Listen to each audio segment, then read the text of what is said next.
Hello everyone, welcome to IAS point. आज हम लोग यहाँ पे अपना शो देखने वाले हैं। अभी जो प्रियम्बल ही पढ़ रहे थे और इसमें आज जो नेक्स्ट हम लोग बात करने वाले हैं, बात क्या करेंगे कि सुप्रीम कोर्ट के प्रियम्बल को लेके क्या क्या जजमेंट आते हैं, यानी कि प्रस्तावना को लेके जो हमारा सुप्रीम कोर्ट था उसके क्या क्या जजमेंट आते हैं। क्योंकि देखिए क्वेश्चन मतलब कि क्वेश्चन का जो ट्रेंड होता है वो कैसे भी बन सकता है, इसलिए हमें पूरे अच्छे तरीके से सतर्कता के साथ पढ़ना चाहिए कि कहीं से भी क्वेश्चन आए हम कर ले जाएंगे। और मैंने जैसा कि आपको बताई है, अभी आप 2000 जो 2021 का ये यूपीपीएससी का हुआ था उसमें देखेंगे सेम क्वेश्चन क्या थे कि आपको क्या करना था। यहाँ पे दिया गया था कि मतलब ऐसा था कि मतलब कौन सा इसमें से सही है या इसको एक नंबरिंग में सीक्वेंस में लगाना था। जैसे दिया गया था कि वीरूवाड़ी केस हो गया, केशवानंद बनाम भारती केस हो गया, 24वां संविधान संशोधन हो गया। इनका सन नहीं दिया था, क्या दिया था कि बस इतना दिया था। अब आपको ये बताना था, इनको एक सीक्वेंस में सेट करना था। तो एक सीक्वेंस में जब सेट करना है कि कौन सबसे पहले आया, उसके बाद कौन आया, उसके बाद कौन आया, तो जब आपको सन भी पता होगा उसका, तब तो पता चलेगा कि कौन किसके बाद है। इसलिए हर एक चैप्टर में ये कुछ केसेज आपको मिलेंगे, सुप्रीम कोर्ट के जजमेंट मिलेंगे, तो ये भी हमारे लिए इम्पोर्टेंट है। और आप ना एक पढ़ने का सही तरीका है, जो यूपीपीएससी वाले हैं या यूपीएससी वाले हैं या मतलब अदर जितने भी स्टेट पीसीएस के लेवल के एनडीएसीएस वाले जो भी हैं, वो सीडीएस वाले जितने भी हैं उनके लिए मैं बता रही हूँ कि आप लोग जब भी चैप्टर पढ़िए, जैसे लक्ष्मीकांत ही पढ़ रहे हैं, तो ये देखिए कि हम ने क्या पढ़ा। अभी प्रियम्बल तैयार किया, प्रियम्बल में सुप्रीम कोर्ट के जजमेंट कितने आ रहे हैं, कितने केसेज आ रहे हैं इसमें। देन उसके बाद आप पढ़ोगे फंडामेंटल राइट, फंडामेंटल राइट में भी कुछ केस आते हैं, उसमें सुप्रीम कोर्ट के क्या जजमेंट होते हैं। ये आप एक उसकी अलग से नोट्स में अलग से कहीं पे थोड़ा सा यहाँ पे आपको प्लेस देके लिखना है, ताकि वो चीज़ें आपको पता चले कि अच्छा यहाँ यहाँ से ये चीज़ें थी, ये जजमेंट इसके लिए आया था। राइट, तो यहाँ पे आज हम देखेंगे 3 जजमेंट आए थे इसके लिए। क्या क्या था, सबसे पहली बात ना कि उनके मन में उठ क्या रहा था, सवाल क्या उठ रहा था कि जब संविधान बना, संविधान बनने के बाद इसे लास्ट में जब स्वीकार किया गया, तो ये बताया गया क्योंकि संविधान बनना तो शुरू हो गया था 26 मतलब कि सॉरी जो आपका 9 दिसंबर में पहली बैठक हुई थी 1946 में। अब लेकिन क्या हुआ था यहाँ पे कि जो हमारा संविधान है, जब वो बन के तैयार होता है 26 नवंबर 1949 को ही, उद्देशिका उससे बहुत पहले आ चुकी थी, संविधान निर्माण से पहले आ चुकी थी। तो ये इतनी लास्ट में एक्सेप्ट क्यों की गई? बताते हैं ना कि हमने अंगीकृत, अधिनियमित और आत्मार्पित किया, तो उतने लास्ट में क्यों आई? तो इसका सबसे मेन रीजन यही था कि क्वेश्चन ये था जो बना रहे थे कि भाई क्या इसे संविधान का हम अंग माने प्रस्तावना को या नहीं माने। तो ये जब ऐसी बात हुई कि माने या ना माने, माने या ना माने, तो जब सुप्रीम कोर्ट में केस गया तो एक जाता है वीरूवारी यूनियन केस 1960 का। ठीक, और इसमें क्या कहता है, सुप्रीम कोर्ट ने क्या कहा कि ये संविधान की कुंजी है। वीरूवाड़ी केस में कहा गया था कि संविधान की कुंजी है, जो प्रस्तावना है इसे नोट करना है आपको, बस ऐसे ही नहीं देखना या सुनना है। तो इसे क्या कहा गया था, संविधान की कुंजी या की कहा गया था वीरूवाड़ी केस में। लेकिन ये मानने से सुप्रीम कोर्ट ने इनकार कर दिया कि भाई ये क्या है, यहाँ पे इसका जो हमारा संविधान है उसका पार्ट प्रस्तावना नहीं है। आपको क्या याद रखना है, वीरूवाड़ी केस कब आया था। सबसे पहली बात जो है कि जो वीरूवाड़ी केस था वो कब आया था, 1960 में आया था। राइट, देन उसके बाद आता है केशवानंद बनाम भारती केस। संविधान की कुंजी किसने कहा था, वीरूवाड़ी केस 1960 में कहा गया था, लेकिन इसने प्रस्तावना को संविधान का भाग नहीं माना था। उसी के बाद कुछ ही साल बाद क्या आता है, आपका केशवानंद बनाम भारती केस आता है, और जो यहाँ पे 1973 में आता है। इसको आपको याद करने का सबसे इजी तरीका है कि इसे मतलब अलग करके पढ़िए मत। वीरूवाड़ी केस 1960, केशवानंद बनाम भारती केस 1973। जब भी बोले तो साथ में बोले, सन और ये केस दोनों साथ में बोले कि केशवानंद बनाम भारती केस 1973, वीरूवाड़ी केस 1960। राइट, सो यहाँ से क्या होगा कि आपको वो रटा रहेगा, एकदम से आपके टिप पे रहेगा, तो ज़्यादा आसानी होगी। इसमें केशवानंद बनाम भारती केस में जब मैटर थोड़ा उल्टा पुल्टा होता है, तो यहाँ पे कहा जाता है, सुप्रीम कोर्ट ने ये कहा कि हमारे जो जानने लायक बात है, पूरा नहीं बस इतना है कि सुप्रीम कोर्ट ने क्या जजमेंट दिया। तो सुप्रीम कोर्ट ने कहा कि ये क्या है, कॉन्स्टिट्यूशन का एक इम्पॉर्टेंट भाग है। तो केशवानंद बनाम भारती में क्या कहा गया था 1973 में सुप्रीम कोर्ट का जजमेंट आया कि अपने ही जजमेंट को उन्होंने बदलते हुए कहा कि ये संविधान का भाग है। कौन? प्रस्तावना, राइट। वीरूवारी में सुप्रीम कोर्ट ने ही खारिज किया था, लेकिन केशवानंद बनाम भारती केस जब 1973 आता है तो वहां पे उन्होंने बताया कि ये संविधान का भाग है। अब पहले कौन आएगा? 1960 में आया था वीरूवारी केस। जब भी आपको सीक्वेंस लगाने का आएगा आप समझ जाएंगे। अब इसके बाद आगे क्या आता है कि LIC का भी आया था, LIC ऑफ इंडिया केस आया था। इसमें भी बात की जाती है कि LIC ऑफ इंडिया केस में क्या हुआ था, तो इसमें क्या बताया गया, यहाँ पे भी सुप्रीम कोर्ट ने कहा कि जो प्रस्तावना है वो संविधान का आंतरिक भाग है।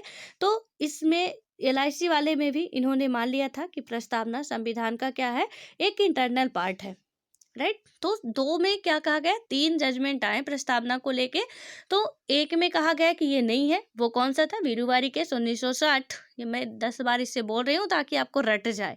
और इसमें ये कहा जरूर गया था कि संविधान की कुंजी है प्रस्तावना, लेकिन 1973 केशवानंद बनाम भारती केस, यहाँ पे कहा गया कि संविधान का भाग प्रस्तावना है। और ये कहने के पीछे का ना लॉजिक बड़ा तगड़ा वाला था।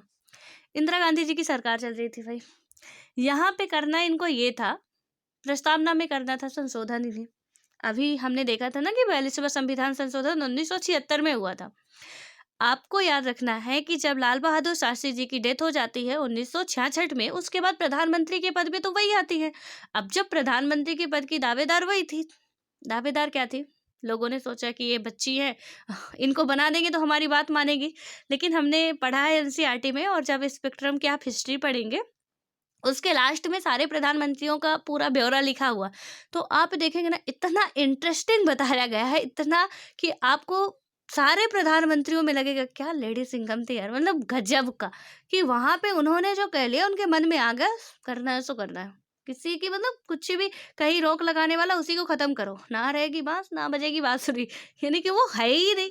यहाँ पे बताएगा कि प्रस्तावना, भाई अब कह दिया गया कि प्रस्तावना संविधान का भाग ही नहीं, प्रस्तावना में संशोधित कर ही नहीं सकते हो। इधर आप संविधान में संशोधन कर दोगे तो उधर प्रस्तावना कह रहा है कि वहां पे स्वतंत्रता की बात की जा रही, समानता की बात की जा रही। इन्होंने कहा रुक चलो, दिक्कत टेंशन मत लो, हम सारा ठिकाना इसका ढूंढ लेंगे, इसका सोल्यूशन निकाल लेंगे। तो 1966 से तो उनका कार्यकाल रहा था, बीच में 75 के बाद थोड़ा सा जब आपातकाल लगाई थी उसके बाद से थोड़ा सा दिक्कत है, लेकिन फिर भी बन गई थी और सरकार आधे में ही गिराना पड़ा, वो खैर बाद में देखेंगे पूरा उनका ब्यौरा जो भी है।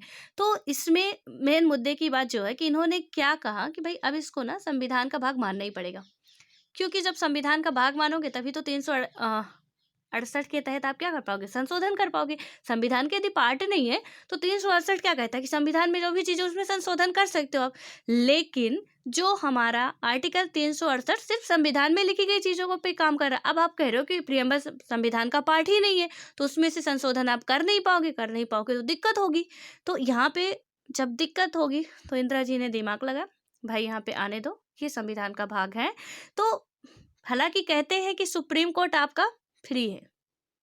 अब आंतरिक मैटर तो आप सबको या हम सबको थोड़ी ना पता होता क्या है। तो खैर यहाँ पे कुछ पॉलिटिकल रीजन भी था, और इससे क्या हुआ कि इसे बना दिया गया था। दोनों में ही कहा गया कि हाँ ये पार्ट है, और उसी के चलते भाई इंदिरा जी को तो सोने पे सुहागा वाला मैटर मिल गया कि भाई बढ़िया हुआ।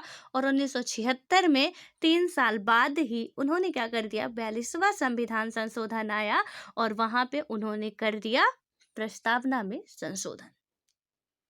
और प्रस्तावना में जो संशोधन किया था उसे मिनी कॉन्स्टिट्यूशन कहते हैं, मैंने कल भी बताया था। तो अब देखिए यहाँ पे मैंने 4 सन बताए आपको, 4 आप कंफ्यूज हो रहेंगे होंगे कैसे, ध्यान से सुनिएगा। एक मैंने बताया वीरूवारी केस 1960, राइट। उसके बाद अब मैंने बताया केशवानंद बनाम भारती केस 1973। उसके बाद आता है LIC ऑफ इंडिया केस 1995। लेकिन इससे पहले कौन आएगा, तो जो 42वां आपका अमेंडमेंट है 1976। फिर इसके बाद कौन आएगा, 44वां संविधान संशोधन आता है 1978 में आता है। उसमें ये जो इंदिरा जी ने किया था उसमें फिर काफ़ी चीज़ें बदली गई, बहुत सारे उसमें ऐड किए गए थे फिर बाद में सब आर्टिकल, और उनमें फिर चीज़ें सुधारी गई थी। तो ये सारी चीज़ें हैं। आई होप कि आप ये जो प्रस्तावना में ये 3-4 चीज़ें थी आप इसे समझ चुके होंगे कि कौन कौन से केसेस आए थे। क्योंकि प्रस्तावना में मोस्टली हमें इतना ही देखना होता है कि क्या क्या कहा गया है, और ये संशोधन के बारे में बिल्कुल लिखा भी गया है, कोई दिक्कत की बात नहीं है, राइट। तो यहाँ पे ये बताया भी गया है पूरा कि किस तरीके से इसको आधार मान के, किसको, केशवानंद बनाम भारती वाले मैटर में सुप्रीम कोर्ट ने जो जजमेंट दिया था कि संविधान का पार्ट है, संविधान का पार्ट है, तो आर्टिकल 368 के तहत संविधान के किसी भी पार्ट में संशोधन करो। लेकिन एक बात ध्यान रखना जो आपको, कि अभी तक संविधान में कितनी बार संशोधन, संविधान में बहुत बार हुआ, संविधान में नहीं, प्रस्तावना में कितनी बार संशोधन हुआ है, तो अभी तक कुल मिलाकर प्रस्तावना में सिर्फ और सिर्फ एक बार संशोधन हुआ है, वो भी 1976 में 42वें संविधान संशोधन में। कितने शब्द जोड़े गए थे? 3 शब्द जोड़े गए थे। एक था समाजवादी, धर्मनिरपेक्ष, और यहाँ पे आपका है जो संप्रभुता की बात की गई थी, तो इसके बारे में यहाँ पे जोड़ा गया था। तो अब यहाँ पे आप समझ चुके होंगे। यहाँ पे एक बात थोड़ा क्लियर कर लीजिएगा, वो समाजवादी, धर्मनिरपेक्ष, संप्रभुता नहीं, अखंडता है, तो इसको क्लियर कर लीजिएगा, ठीक है। ये इंटीग्रिटी है, अखंडता की बात की जा रही है, ये सेकुलर है, धर्मनिरपेक्षता की बात करता है, और यह सोशलिस्ट जो है आपका समाजवाद की बात करता है। लेकिन समाजवाद में हमने कल देखा था कि हमने वहाँ पे अपनाया, लेकिन सीधे सीधे नहीं अपनाया का मतलब है कि जैसे साम्यवादी व्यवस्था चलती है, हमारे यहाँ पे जनतांत्रिक लोक व्यवस्था चलती है, साम्यवादी नहीं, या लोकतांत्रिक समाजवाद है हमारे यहाँ पे। आप ऐसा कह सकते हो कि लोकतांत्रिक समाजवाद की व्यवस्था है। लोकतंत्र का मतलब बहुत अच्छे तरीके से आप समझते होंगे, आई होप, क्योंकि एनसीईआरटी की जो भी क्लास लिए होंगे, एनसीईआरटी में एक एक वर्ड बहुत अच्छी तरीके से, जो छोटे छोटे टर्म्स आते हैं ना, उनकी पूरी डिफिनेशन बताई गई है। अब आप लक्ष्मीकांत में सोचो कि लोकतंत्र आपको ये सर पढ़ाएंगे या मैडम पढ़ाएंगे, यहाँ पे लोकतंत्र कहाँ दिखेगा आपको? वो तो छोटे बच्चों के लिए एनसीईआरटी होती है, वहाँ पे छोटी छोटी चीज़ें आपको समझाई जाती है। और आपने कई बार सुना होगा कि लोग कहते हैं कि भाई यूपीएससी के लिए मतलब आप तैयारी यदि कर रहे हो तो सबसे पहले प्रेफरेंस किसके लिए करते हैं? आपको एनसीईआरटी पढ़ने के लिए कहते हैं। तो एनसीईआरटी यदि आपका बेस कंप्लीट नहीं है, मतलब कि आपको ये सारी चीज़ें पता है कि लोकतंत्र का मतलब क्या होता है, राजनीति का मतलब क्या होता है, और भी जो छोटी मोटी चीज़ें होती हैं उनका मतलब पता है, तो बिल्कुल आप एनसीईआरटी स्किप मारिए, कोई दिक्कत नहीं है। लेकिन यदि आपको बेसिक नहीं पता है, तो यहाँ पे चाहे वो फिर पॉलिटी की हो, चाहे हिस्ट्री, चाहे ज्योग्राफी, आपको सबकी पढ़ना पड़ेगा। देखिए आज मैं यहाँ पे थोड़ा सा, ये हमारा चैप्टर खत्म हो चुका है, थोड़ा सा मैं आपको ये बताना चाहूँगी, टिप्स देना चाहूँगी, यदि अपनाना चाहें तो अच्छी बात है, कि जब भी आप पढ़ते हो ना, तो हम क्या एक यूपीएससी एस्पिरेंट बन के, बड़े महान बन के पढ़ने लगते हैं, वो सबसे बड़ी गलती कर जाते हैं। एंड उस हिसाब से हम पढ़ने बैठ जाते हैं, लाइक ए स्टूडेंट पढ़ो यार, मतलब पढ़ाई भी कर रहे हैं, ऊपर से हम एकदम से बने बैठे हैं। बिल्कुल ठीक है कि आप उस एनवायरनमेंट में रहने की कोशिश करो, मतलब आपके अंदर एक ऑफिसर वाला जज्बा होना चाहिए, बट पूरे के पूरे ऑफिसर बन के बैठ जाओ, ऐसा जज्बा नहीं होना चाहिए। होता क्या कि हम लोग क्या सोचते हैं कि यूपीएससी की तैयारी करना, राइट, हमने सोच लिया है, हमें आते भी हैं, सबके पीछे का आने का कोई ना कोई रीजन होता है कि हम इस फील्ड में इतने बड़े जो फील्ड माना जाता है उसमें हमने कदम रखने की यदि हिम्मत की है, तो अब हम क्या करते हैं कि 4 तरह से हमने चीज़ें सोचनी, देखनी, इकट्ठी कर दी। अब उसके बाद क्या लगता है, भाई क्या करूँ, क्या छोड़ूँ, क्या पढ़ूँ, क्या छोड़ूँ, क्या पढ़ूँ, और बाद में ऐसे में तो महीनों निकल जाते हैं, क्या करूँ, क्या करूँ। आप स्टार्ट भी कर देते हो बिना प्लानिंग के, चलता भी रहता है, कोई मतलब का नहीं है। लेकिन हम वो चीज़ें नहीं करते हैं जो रियल में हमें करनी चाहिए। किसी ने बता दिया ये करो, हमने वो सारी किताबें ला के रख ली, उसको करने लगे। किसी ने बताया कि उसको क्या कर रहे हो, उसका मतलब ही नहीं है कोई, इसको करो, तो हमने क्या किया, उसे बंद किया, दूसरी करने लगे। तो ऐसे में क्या, हमारा टाइम खराब हुआ, हमारा समय खराब हुआ, हमारा जो मेंटली प्रेशर है वो और बढ़ता गया, क्योंकि घर वालों का भी प्रेशर उधर से आता है, रिश्तेदारों का भी। तो घर वाले कम देते हैं, लेकिन रिश्तेदार तो जीना मुश्किल कर देते हैं। भाई क्या हुआ, 2 साल से कर रहे हो ना, क्या हुआ? अब 2 साल से तो हम कर रहे थे, हमें पता ही नहीं चल पाया आज तक कि हम कर क्या रहे थे। तो इसलिए बेहतर है कि कुछ जो फर्स्ट अटेम्प्ट वाले ही होते हैं, वहाँ पे क्या होता है ना, कि वो ऐसा पढ़ना, हमें उनको छोड़िए। बस मैं जो आपको बता रही हूँ कि आप चीज़ें ऐसी पढ़िए, एक दिन में यदि लक्ष्मीकांत का आप एक टॉपिक भी उठा रहे हैं ना, पढ़ने का तरीका बता रही हूँ, प्लीज़ ध्यान से सुनिएगा कि यदि एक टॉपिक उठा रहे हैं तो प्लीज़ उसे हर तरीके से कंप्लीट करिए और ये करिए कि आपको आज ये टॉपिक आज से कल 2 दिन, 3 दिन, 4 दिन, 10 दिन लग जाए, डज़न्ट मैटर, लेकिन ये टॉपिक आपका अच्छे तरीके से कंप्लीट होना चाहिए। तो यहाँ पे जब आप इस तरीके का करेंगे, सिलेबस पूरा करने के चक्कर में पड़ेंगे तो कुछ नहीं होगा। एक-एक चैप्टर को यदि जो भी सिलेबस देख के ही आप पढ़ रहे हैं कि सिलेबस में हमारे ये चैप्टर मेंशन है, हमें ये कवर करना है, ये पॉइंट मेंशन है, तो बिल्कुल आप बहुत आसानी से उससे कर पाएँगे अच्छे तरीके से। पूरा किसी का सिलेबस कवर नहीं होता है, आप भी परेशान मत हो कि पूरा कवर करना है। हाँ, लेकिन यहाँ पे आपको जो काम करना है, वो सीधा-सा यही काम है कि आपको यदि एक टॉपिक उठाया है आपने, ये मेरी आपसे हाथ जोड़कर विनती है कि जो ऐसे भटक रहे हैं प्लीज़ भटके मत। यदि एक टॉपिक उठा लिया आज तो उसे कंप्लीट करके ही छोड़िए। और ऐसे कहने वाला नहीं कि किसी ने कहा भई लक्ष्मीकांत पढ़ी है? हाँ, हमने पढ़ी है। तो चलो बताओ कि प्रस्तावना में क्या-क्या चीज़ें हैं? हाँ, पढ़ी थी यार, भूल गया, पता नहीं क्या पढ़ा था। ये कौन-सी पढ़ाई हुई यार? कोई पढ़ाई नहीं हुई। आपने लक्ष्मीकांत पढ़ के फेंक दी, स्पेक्ट्रम पढ़ के फेंक दी, आपने राजव्यवस्था पढ़ के फेंक दी, कोई मतलब का नहीं। अर्थव्यवस्था पढ़ ली आपने, तो इसमें क्या फ़ायदा है?